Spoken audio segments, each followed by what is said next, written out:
ઝઘડા તાલુકાના રાજવાડી ખાતે પાણીની પ્રજ્ઞા પરબ શાળામાં સાંસ્કૃતિક કાર્યક્રમ યોજાયો. 536 વિદ્યાર્થીઓએ 24 કૃતિઓ રજૂ કરી શાળાનું ગૌરવ વધાર્યું.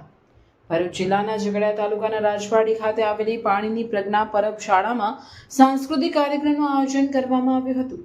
આ કાર્યક્રમમાં બાળવાટિકા, નર્સરીના ભૂલકાઓથી લઈ ધોરણ 12 સાયન્સના વિદ્યાર્થીઓ સહિત શાળાના કુલ 536 જેટલા વિદ્યાર્થીઓએ ભાગ લીધો હતો અને 24 જેટલી કૃતિઓ રજૂ કરી શાળાનું ગૌરવ વધાર્યું હતું.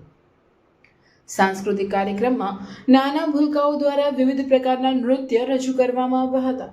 વિદ્યાર્થીઓએ અલગ અલગ વેશભૂષા ધારણ કરી બાળગીત, ડાન્સ, ભાંગડા ડાન્સ, આદિવાસી નૃત્ય, દાંડિયા, ગરબા, જોકર, મેં યોદ્ધા બન ગઈ જેવી વિવિધ પ્રકારની કૃતિઓ રજૂ કરી વિદ્યાર્થીઓએ કાર્યક્રમમાં હાજર તમામ લોકોનું મન મોહી લીધું હતું. પાણીની પ્રજ્ઞા પરબ શાળાના સાંસ્કૃતિક કાર્યક્રમમાં રાજવાડી તેમજ આસપાસના ગામના આગેવાનો, મહાનુભાવો, શાળા પરિવાર તેમજ વિદ્યાર્થીઓના વાલીઓ અને મોટી સંખ્યામાં સ્થાનિક લોકો આ કાર્યક્રમને નિહાળવા માટે શાળા પરિસરમાં હાજર રહ્યા હતા.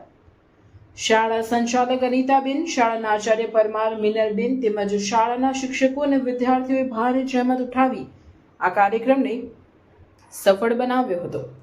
હાજર તમામ લોકોએ શાળા સંચાલકોના ખૂબ જ સરળ અને સુંદર આયોજનના વખાણ કર્યા હતા. કાર્યક્રમના અંતે શાળા પરિવાર દ્વારા હાજર તમામ લોકોનો આભાર વ્યક્ત કરવામાં આવ્યો હતો.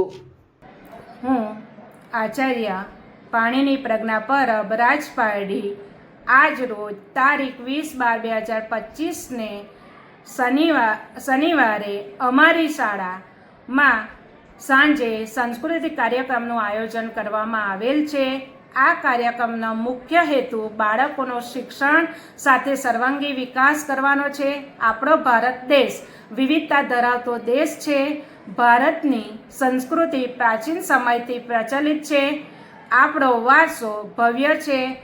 આ વારસાને જાળવી રાખવા માટે દરેક પ્રદેશની પ્રાદેશિક કૃતિઓ સાથે બાળકો ભાગ લીધો છે.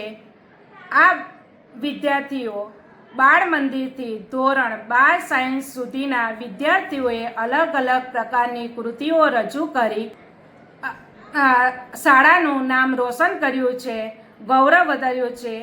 જય હિન્દ, જય ભારત.